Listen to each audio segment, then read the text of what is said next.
Hey, this is Matt with Vetcha Wrench. Welcome back to my channel. Today I'm going to show you how I remove wheel bearings. This is on a 2016 Chevy Malibu, and this has worked out really well for me, and so I'm going to show you this trick. So what I got here is the wheels off.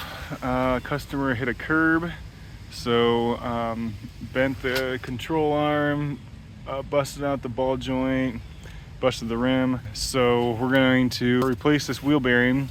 And what I did was I removed all three bolts that hold that on, and then obviously the axle nut, and I have not hit this at all with a hammer. Just as how it came off right here. I have hit it with some PB Blaster, but most of you guys know who do wheel bearings, it probably doesn't do a whole lot, just makes you feel kind of better. But yeah, I'm gonna show you what I'm gonna do. So I'm actually gonna put this wheel back on, I'm gonna put the rotor back on, wheel back on, and I'm just gonna lower the vehicle onto this wheel bearing hub assembly, and you've got, I don't know, like 4,000 pounds on your side here. I've never seen anyone do this or show anyone how to do this. I've done it numerous times and hadn't had any issues doing this. What will happen is you'll typically hear kind of a pop, and that seal will break loose right there from the weight of the vehicle. And after that, you can pound this thing out relatively easy. I'll show you guys how to do that. All right, as you can see, I got the wheel back on, the rotor's back on, so it fits a little bit smoother and better. This tire's flat, so we'll see if it works. But what I'm gonna do is I'm just gonna lower the weight of the vehicle onto this wheel, and we should be able to see and kind of hear this shift and pop. Of course, it's probably not gonna work because I'm recording it, but we'll see what happens.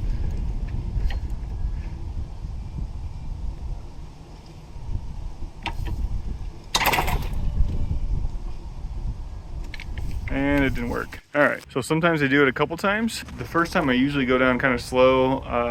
That went down kind of fast, but I got a little bit higher. We'll drop it down again, see what happens.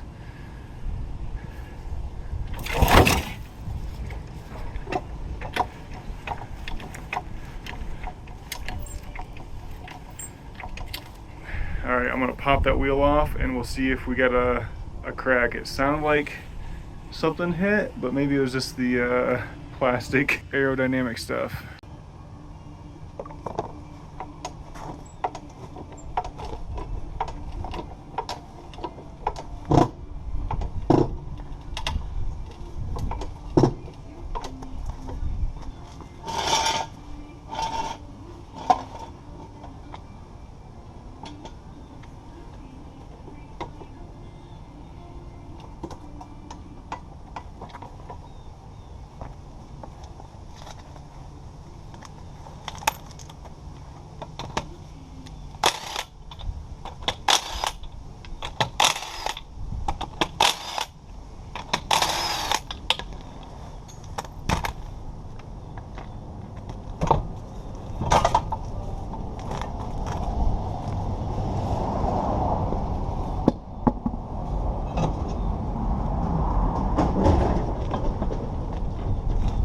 Yeah, so that did work. So check this out.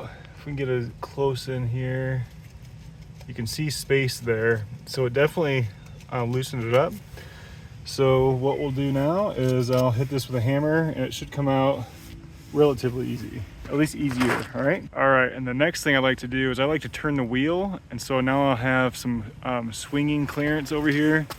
So now I can swing the hammer, you know, from this side. And check this out. So I haven't touched it yet. I'll just turn the wheel and you can see the gap in here just from lowering the vehicle down onto the ground there. So here's that heat shield moving side to side, and then it's definitely gapped in there. So that's exactly what you want. So now this thing should come out a lot easier. Here goes nothing.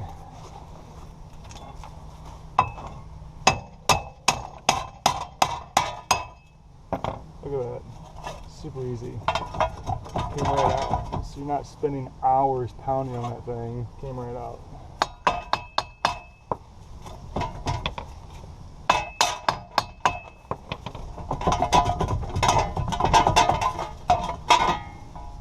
There you go. One of the easiest ways to remove a wheel bearing.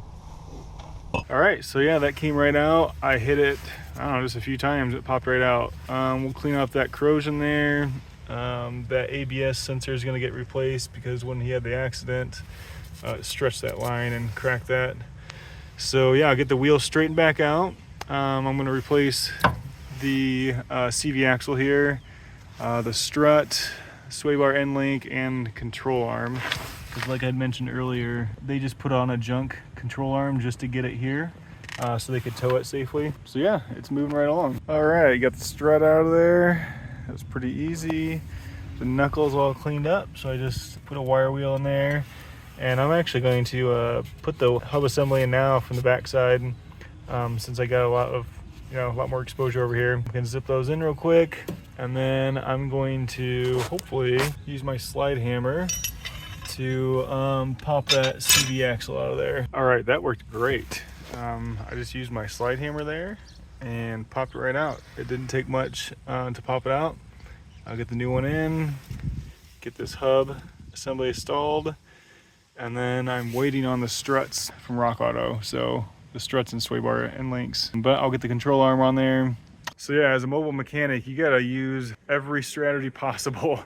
And I came up with this one time, and I tried it and it worked, and I thought, holy crap, what did I just discover? Why hasn't anyone else done this before? So hopefully this tip helps you, and if it does help you, please like, share, and subscribe, and that you guys can help customers like I'm helping this guy right here.